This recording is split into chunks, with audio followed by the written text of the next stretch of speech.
Imagine a hidden vault under Hollywood dusty reels, tattered posters, and titles whispered like curses at midnight. Now imagine cracking it open and finding movies so wild, so outrageous, that entire governments tried to bury them. Would you press play, or would you run?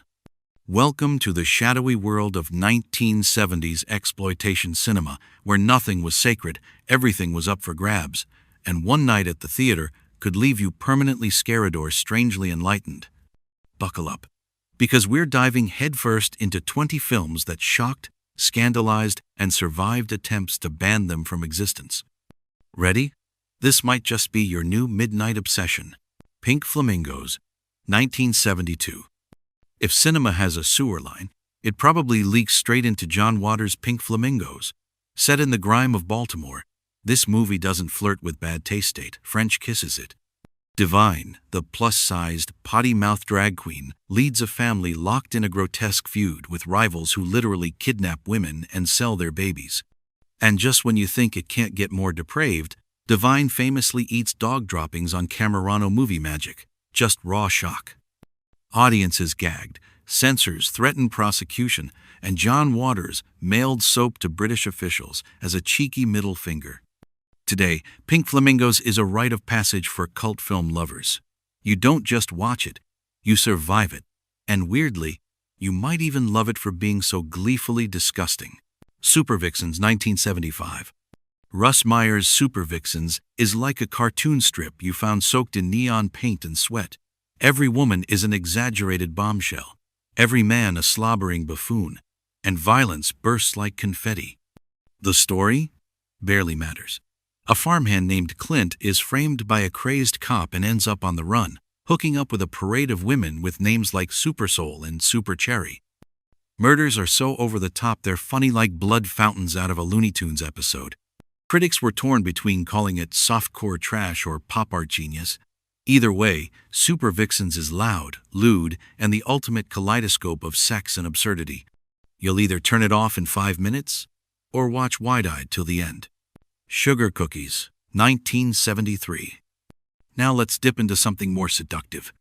Sugar Cookies, cooked up by a young Lloyd Kaufman, later of Troma, and Oliver Stone, is an erotic noir about manipulation, murder, and the blurry line between pleasure and peril. Mary Woronov plays a model who helps her lover film a snuff killing, then hunts down a look-alike to recreate it, all while jazz music purrs under candlelight and bubble baths. Less grime, more glitter, but still twisted. Instead of grindhouse grit, Sugar Cookies feels like a smoky art house dare. You'll come for the nudity, stay for the unsettling question: who's actually watching who? Faces of Death, 1978. Long before YouTube reaction channels, there was Faces of Death, the movie that dared teens to prove their guts, literally. This patchwork of autopsies, executions, and animal slaughter blended real footage with staged horrors so convincingly that people didn't care which was which. The monkey-brained feast? Fake. The urban legends? Endless. Marketed as banned in 40 countries, it flew off VHS rental shelves. Parents panicked, youth groups protested, and suddenly everyone had to see it. Even if you didn't puke, it left a creepy stain on your brain. Ilsa, She-Wolf of the SS, 1975. Ready to crank up the outrage? Meet Ilsa, the sadistic Nazi commandant who rules a prison camp with equal parts torture and sexual games. She's obsessed with proving women can endure more pain than men, and you'll see her try. Shot on leftover Hogan's Heroes sets. Yep, seriously. This movie didn't just cross the line, it obliterated it. Germany banned it instantly. Most countries hacked it to bits. But Ilsa, in her jackboots and tight uniform, became an exploitation icon. Is it shameful trash or twisted empowerment? Fans still debate, but no one forgets her cold, hungry stare. Blood-Sucking Freaks, 1976. Next, let's step inside Sardou's Grand Guignol Theater where the horror is real. Or at least it feels that way. Sardou and his dwarf sidekick Ralphus kidnap women, hypnotize them, mutilate them, and turn them into drooling sex zombie sol for a paying audience. Critics trashed it as vile, misogynistic garbage, but Lloyd Kaufman's Trauma scooped it up, ensuring it became a punk rock midnight staple. Watch it at a crowded party and you'll see who laughs, who winces, and who walks out. Caged Heat, 1974. Before he won Oscars, Jonathan Demme made a wild women-in-prison flick called Caged Heat. It's got everything: sadistic wardens, voyeuristic guards, riotous therapy sessions that erupt into catfights. But beneath the sweaty tropes is a sly, proto-feminist middle finger. Dream sequences blur with reality. The inmates start scheming, and soon the whole place is an explosion of rebellion. Demme pokes fun at the very genre he's exploiting, and audiences at midnight shows devoured it. It's one prison movie where you root for every single inmate. Thriller. A Cruel Picture, 1973. From Sweden comes one of the coldest, most brutal revenge tales ever filmed. A mute girl named Frigga is kidnapped, hooked on heroin, forced into prostitution, then secretly trains in martial arts and marksmanship to get revenge. Slow-motion shotgun blasts, an eye patch over her steely gaze, explicit inserts that pushed censors into panic mode. This film became a legend. Tarantino swiped half of Kill Bill's aesthetic from it. For collectors, the full uncut version was the holy grail. Watch it, and you'll see why. It's harsh, icy, and unforgettable. I Spit on Your Grave, 1978. Few movies divide audiences like I Spit on Your Grave. A young writer is viciously assaulted by local men, then slowly hunts them down one by one. It's raw, grueling, almost unwatchable by design. Critics like Roger Ebert despised it. Some feminist voices later argued it gave Jennifer full agency and forced viewers to confront real violence without sugarcoating. Either way, it's not a popcorn movie, it's a gauntlet.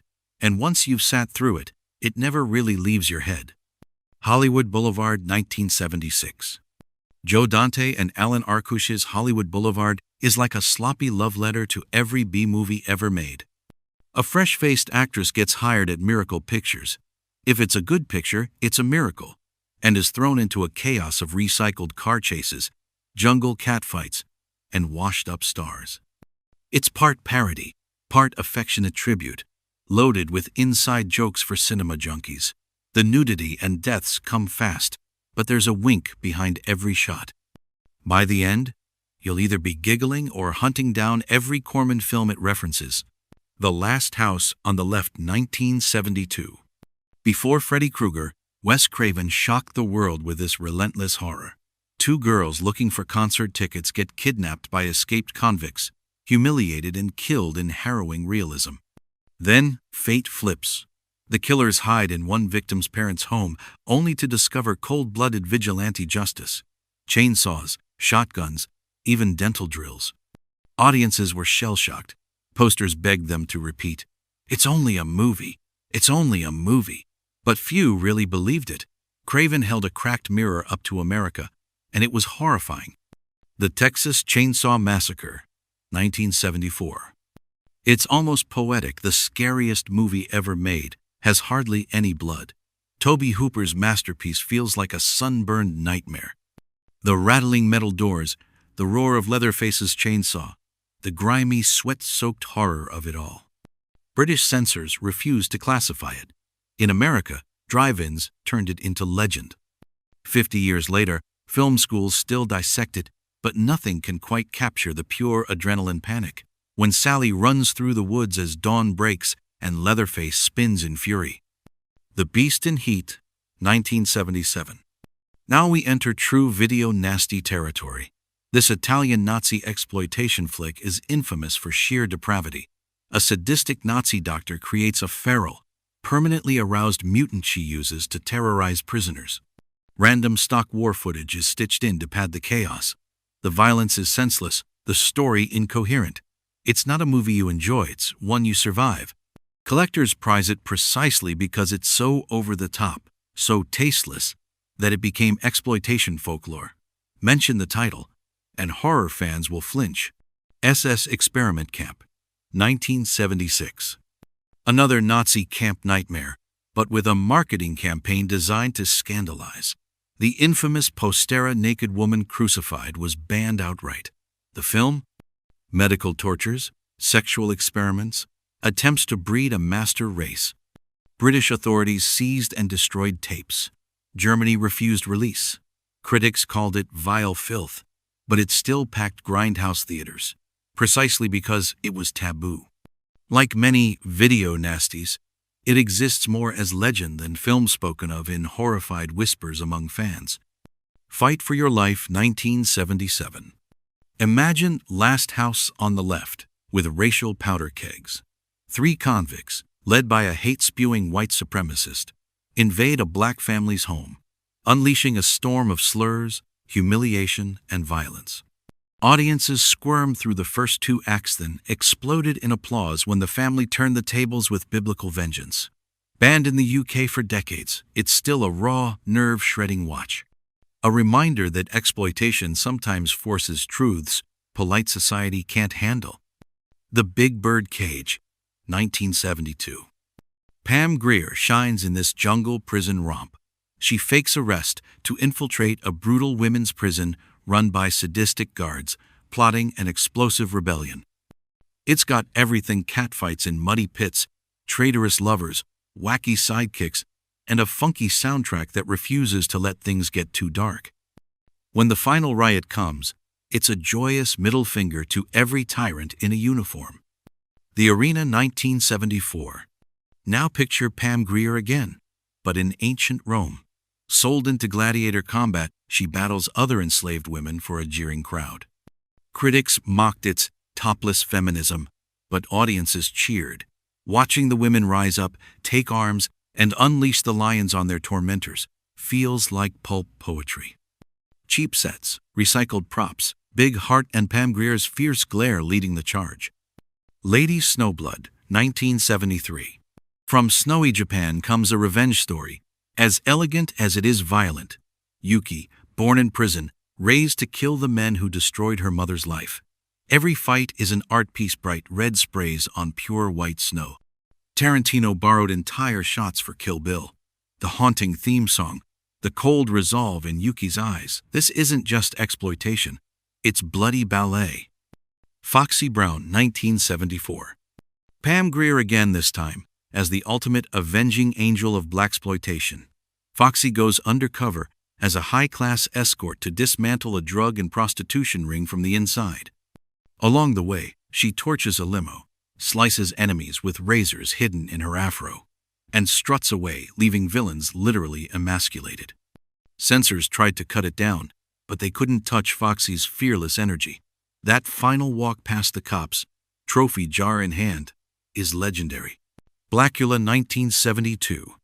On paper, an African prince turned vampire in 70s LA sounds like a joke.